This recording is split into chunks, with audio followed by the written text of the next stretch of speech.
Hello dear student, কেমন আছো? I hope প্রত্যেকে শুধু ভালো না, ভীষণ ভালো আছো। স্ক্রিনের ওপরে একটা প্রশ্ন দেখা যাচ্ছে, তাই না? এই প্রশ্নটা আমরা মন দিয়ে পড়বো, বুঝবো, তারপর অঙ্কটা করার চেষ্টা করবো। ওকে, কি বলেছে দেখো। এবিসিডি একটি বৃত্তস্থ চতুর্ভুজ এবং বৃত্তের কেন্দ্র ও বেস। Angle COD equal to 130 degree. Angle BAC equal to 25 degree হলে অ্যাঙ্গেল বিওসি এবং অ্যাঙ্গেল বিসিডি এর মান কত? চলো প্রথমে আমরা কি করি, একটা বৃত্ত অঙ্কন করি। এই আমাদের বড় করে একটা বৃত্ত অঙ্কন হলো, বৃত্তস্থ চতুর্ভুজ অঙ্কন করব। বেশ, এই আমাদের বৃত্তস্থ চতুর্ভুজ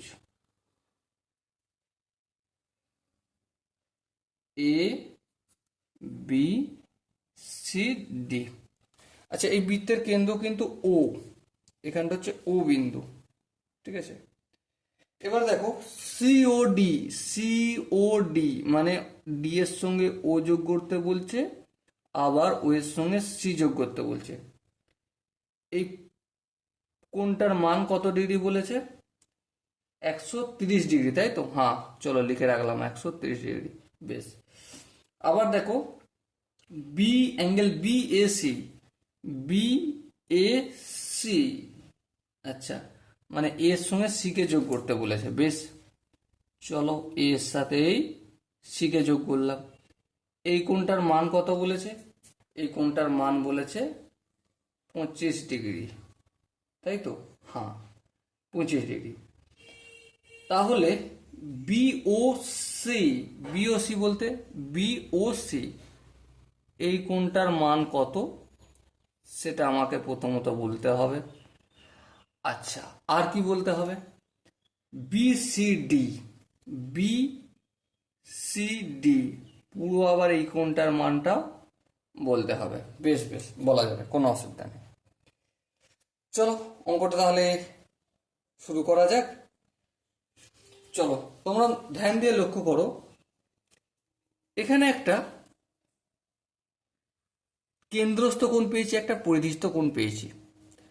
দেখো এই ডিসি, এটাকে যদি আমরা বৃত্ত চাপ ধরি, সরি জ্যা ধরি, কেন্দ্রস্থ কোণ ও কত ডিগ্রি? 130 ডিগ্রি।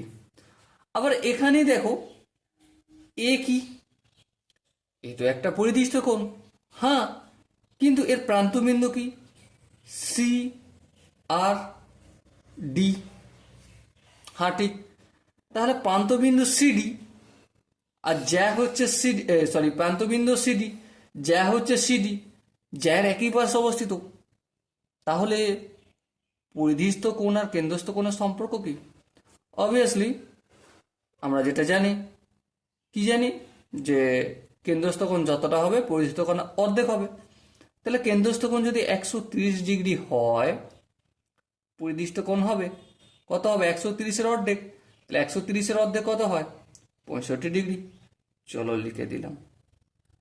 আশা করি এখানটা প্রত্যেকের বোঝা গেছে। থ্যাংক ইউ বোঝার জন্য। এবার দেখো বৃত্তস্থ চতুর্ভুজের বিপরীত কোণের সমষ্টি কত ডিগ্রি হয়? 180 ডিগ্রি। তাহলে পুরো এ কোণটা কত ডিগ্রি? দেখো এই দিকটা হয়ে গেছে 65 আর এই দিকটা হয়ে গেছে 25, টোটাল কত হয়? তাহলে অ্যাঙ্গেল এ কোণটার মান হচ্ছে 65 ডিগ্রি প্লাস 25 ডিগ্রি। 65 আর 25 যোগ করলে কত হয়? 90 ডিগ্রি হয়। বেশ, 180 ডিগ্রির মধ্যে এই কোণটা যদি 90 ডিগ্রি হয়, তাহলে এই পুরো সি কোণটার মান কত? অ্যাঙ্গেল সি কোণের মান অবশ্যই 90 ডিগ্রি হবে। বেশ, আচ্ছা দেখো দেখো এখানে একটা জিনিস গল্প জিজ্ঞাসা করেছিল, কি বলেছিল? যে অ্যাঙ্গেল বিসিডি, বিসিডি কত ডিগ্রি জিজ্ঞাসা করেছিল? 90 ডিগ্রি। তা এই যে সি কোণ, এর মানে হচ্ছে তো বিসিডি। হ্যাঁ, বিসিডি 90 ডিগ্রি। চলো 90 ডিগ্রি পেয়ে গেলাম। বেশ, 90 ডিগ্রি পেলাম, কিন্তু এখনো তো অনেক গল্প বাকি রয়েছে। হ্যাঁ হ্যাঁ, অনেক গল্প বাকি রয়েছে। কোন গল্পটা বাকি রয়েছে? বি ও সি, এই কোণটার ভ্যালু নির্ণয় করব।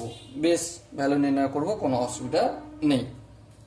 এবার তোমরা ধ্যান দিয়ে লক্ষ্য করো, এই যে ও সি, ও সিটা কি?